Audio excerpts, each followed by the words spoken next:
Sorry for the delay. Thanks for bearing with us. My name is Michael Vincent. I'm a business manager working in eBECS North America. I'm here with my colleague Paul Saxton, who's joining us from eBECS in the UK. Thank you all for attending our business intelligence webinar that will be delivered by myself and Paul. Feel free to ask questions throughout using the question function, and we'll get to those at the end. And I'll follow up with you afterwards to see if there's any interest or any questions. And if you don't want me to follow up, just indicate that in your feedback. So as for the topics we'll cover, first we will go over some information from industry reports by Gartner and Forrester on BI and Microsoft's place in it. Next, Paul will give an overview of this Power BI tool that you might have heard about. And we'll hopefully take you through a brief demo on Power BI to show some of its uses, and then we'll wrap up with answer any questions that people might have. All in all, it should be less than a half hour, or from this point probably just another 20 minutes. So first, just a little bit about us. I'll tell you a little bit about eBECS. eBECS is a Microsoft partner. Globally, we're headquartered in the UK, in England, and in North America, we're based in Atlanta, Georgia. We're exclusively a Microsoft partner. We're one of their most trusted partners, being in the President's Club and Inner Circle for a number of years now. And note, for those that are not familiar, for their business solution, Microsoft works with a network of partners rather than direct for the most part. Partners generally have their areas of expertise, and eBECS, in addition to being experts in Microsoft Dynamics, AX, and CRM, we have one of the largest BI teams within the partner network. So here we have some data that was presented by Gartner, who I think most of you are familiar with, and I'll turn it over to Paul to tell you about it. Okay, thanks, Michael. Thank you for that, and again, apologies everyone for the issues we had at the start of the session. I think what's interesting to notice about this Gartner Magic Quadrant, and for those that are familiar, we've got two indices on here with a completeness of vision along the x-axis and an ability to execute on the y-axis. We can see Microsoft in 2013 right up in that top quarter, and that's really the area to be. If we look across to 2014, we can see really three leaders kind of making a break for it in that top right. We can see Tableau at the top with ClickView and Microsoft slightly further down, and we can see that cluster that was there in 2013 has now started to spread out, and there are clear leaders forming. What's interesting to note, I think, is that at the point that the Gartner released this metric, which was February 2014, some of the things that we're going to show you today, some of the Power BI components, weren't actually available at that point. So we're pretty confident that you'll see that Microsoft are going to accelerate in this area. If we take a look at Forrester's results, we can see the same thing. We've got some clear leaders forming in the top right-hand corner, with Microsoft right up there, again with people like ClickView and Tableau. So with that, I think we'll move on to the next slide. What is Power BI? So hopefully some of you guys have had a chance to take a look at some of the components of Power BI. We very often speak to customers, and one of the things is that Power BI as a term can be quite confusing. That's really because Power BI is not one single tool.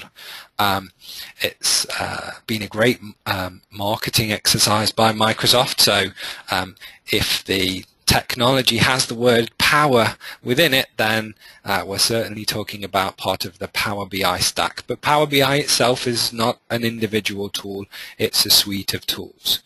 The great thing is that a lot of those tools are available to us as add-ins for Excel 2013. And for those of you that are already using Microsoft Office 365, you can enable all of the Power BI features by subscribing to an E3 or E4 license. So, one of the great strategies here is that we've moved to using Excel as the delivery mechanism for some of our BI.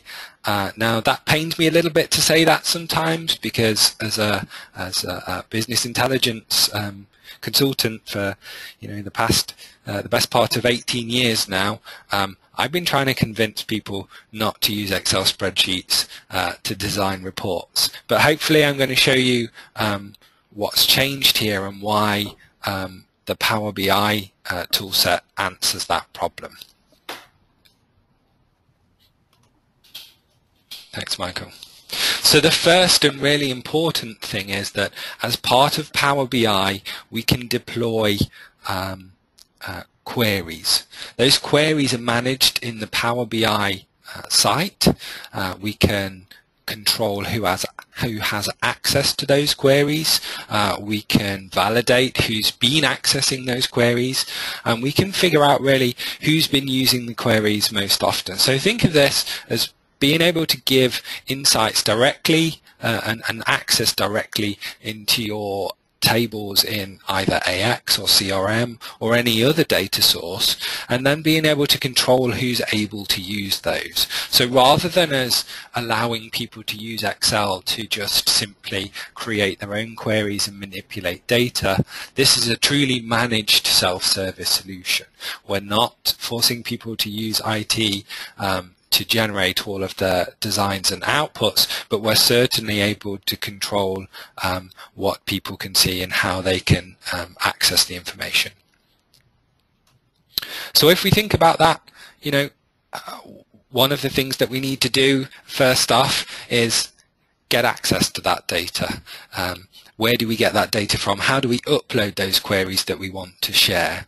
So the best way to think about this, if we have our source systems way over on in our left hand, and we have our visualizations right over in our right hand, the first thing we need to do is find the data that we're looking for, and we do that with a tool called Power Query. So Power Query is an add-in for Excel 2013. It allows us to discover information from any number of sources. That could be a CRM online, a CRM on-premise, our AX system, or any other system. In fact, we can actually take information directly from Wikipedia pages and bring that information into our Power BI platform. Once we've got that data, we need to do something with it to make to improve our end users' ability to leverage the knowledge and information that's in that data. So one of the tools that we use for that is called Power Pivot. Now, Power Pivot was actually one of the first pieces of Power technology to be released by Microsoft, but it allows us to model the data to make it easy to consume. And that's really, really important. Without that data in a clean and concise format, end users are really going to struggle to utilize it and really going to struggle to genuinely use that self-service capability.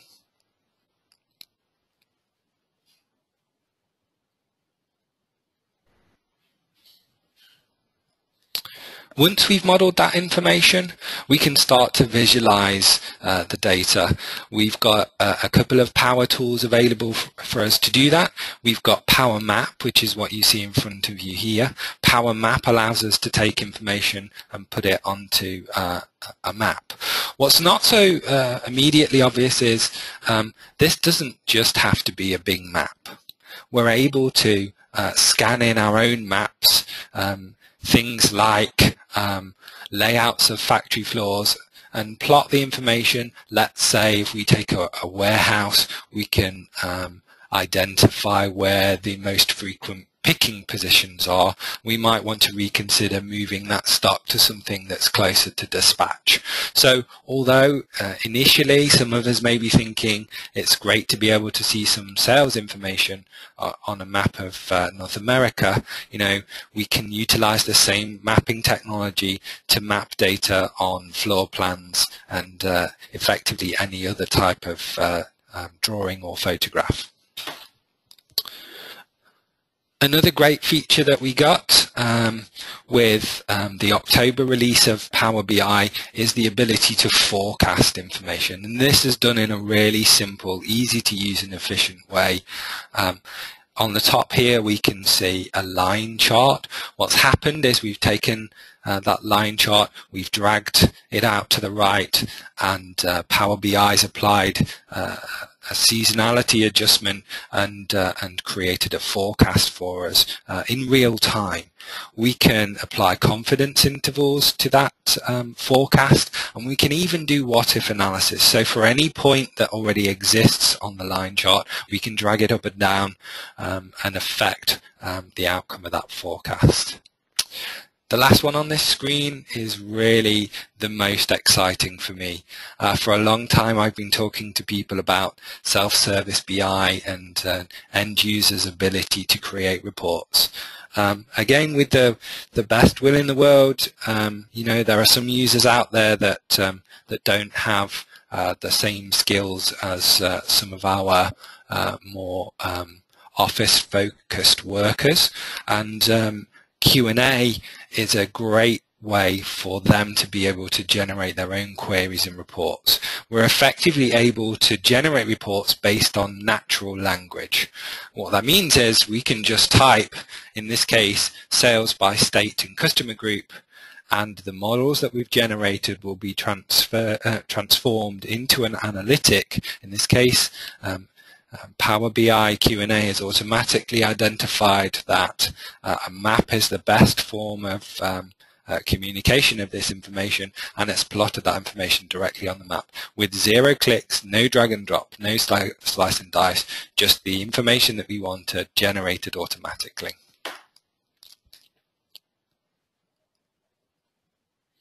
And that's really important, that ability to make decisions quickly and efficiently is driven by our ability to visualize it. In some cases, our operational systems do a great job for us here.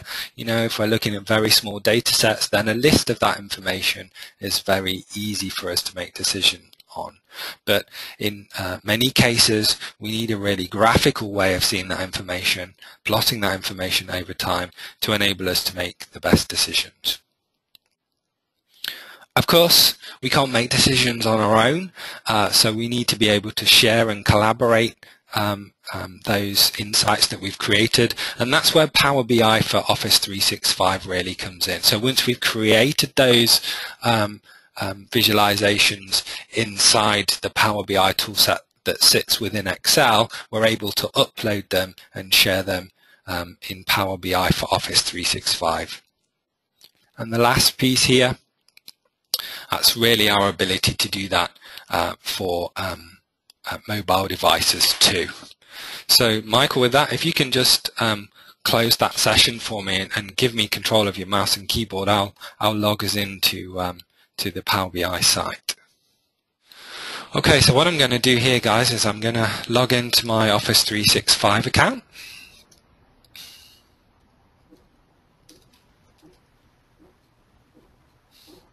And what I want to show you really is that, we really are just logging into Office 365. I'm going to jump straight into my sites over here.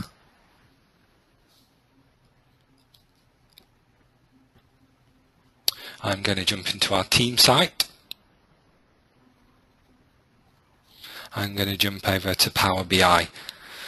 So we really are in Office 365. We really are in SharePoint enabled for Power BI, and along the top here we can see a series of featured reports that have been created. These are the reports that I'm really interested in looking at.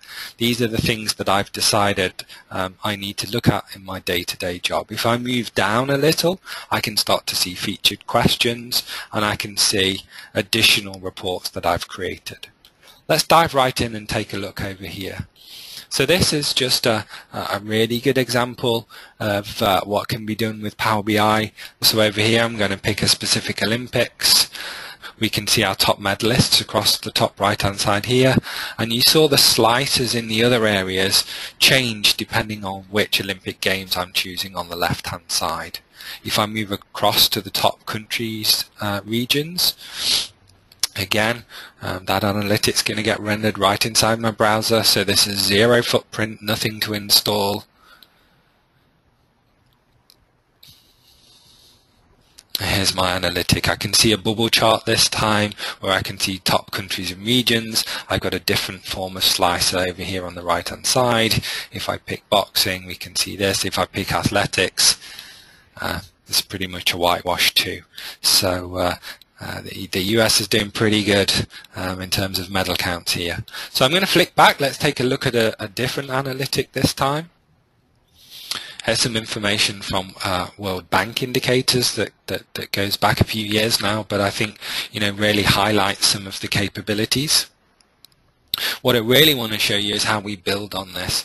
We've got the same types of information here. We're able to choose our slicers and display that information on the report based on what we've chosen on the slicer.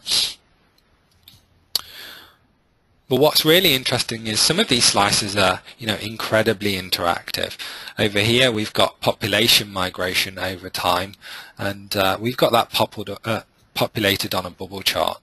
If I want to, I can play this back, and I can see that there's a movement towards more rural areas, particularly for China there in the top right hand side. Again, I have filters over here on the right hand side. I can move down to the bottom. I can choose the United States, and the chart will re-render based on that selection. And again, I can play this back, and I can see over time that certainly in the US we've seen a big migration away from rural populations and into urban populations. So I think you'll agree that that's a really great visualization tool, something that's really easy to use. So let's just take a look at that forecasting that we were talking about before. If I go down here for a second, we'll look at some birth trend information. Let's just take a look at this birth trend forecasting.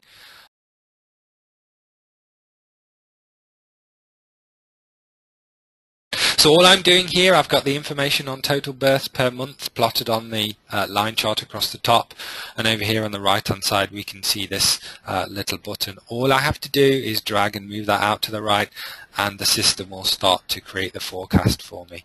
Again, I can adjust for seasonality. I'm going to leave that auto. I can actually apply a confidence interval to my forecast. And I can also start to move this around. So my what if analysis, well, what if that point wasn't quite so high? What if this point wasn't quite so high? What does that mean for my forecast going forward? So this is really easy to use. This is something that historically was actually pretty difficult for us to demonstrate. And now is made really easy by the Power BI toolset. Once we've done our forecasting, we can export that forecast as a CSV and use it in our line of business systems. So hopefully you'll agree this is really powerful technology made really easy to use. I'm just going to flick back now, and we'll take a look at that that Q&A that we promised. I'm very conscious of the time, so thank you all for your continued attention.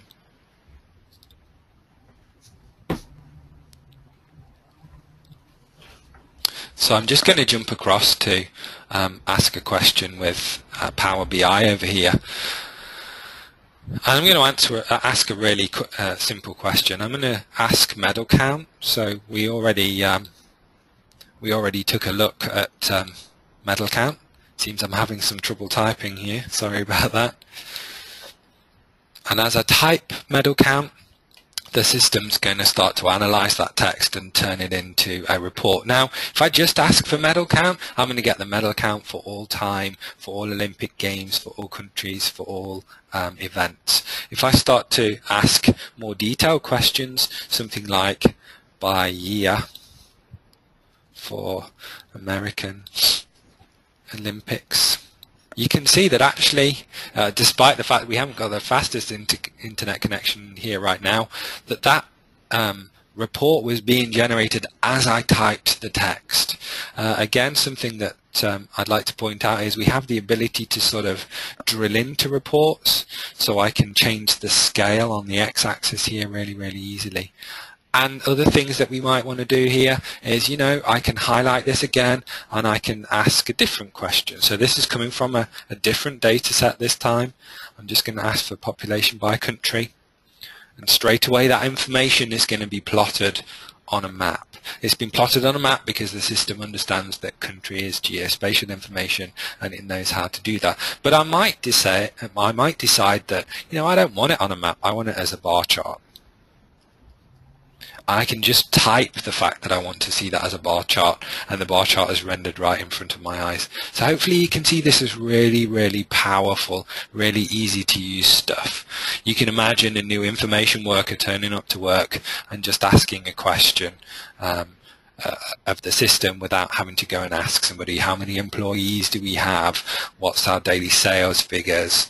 Those kind of questions are really easy to ask.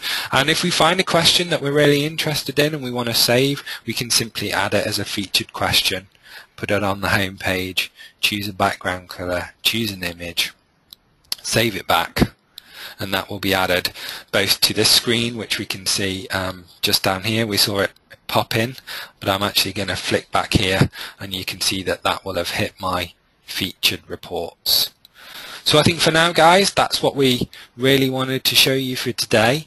If you want to flick the last slide up, Michael, and just close down the meeting. Thank you very much. Okay. And I see we did have one question. Somebody asked how complicated is the data map creation? The data map creation is quite straightforward. I guess with any modeling, with any type of data modeling, you know, it relies on an individual that understands how to get data into the right format. So this is, you know, not an end user job. This is an analyst's job for sure, but it doesn't necessarily need to be, you know, a developer's job, and that's the key thing really here.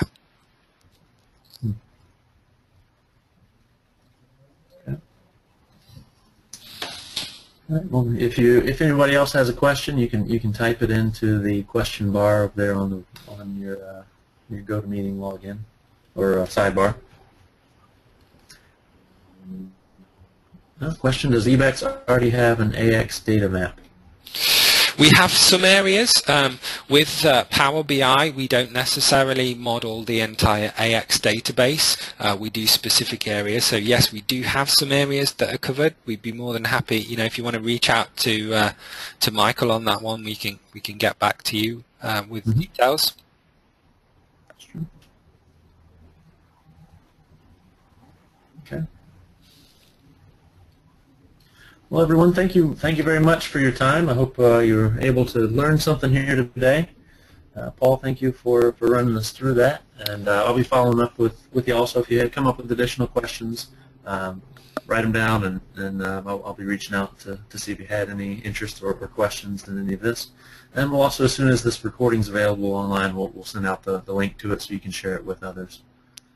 Okay, thanks everyone. Thanks for your time, and thank you, Michael. Thank you all.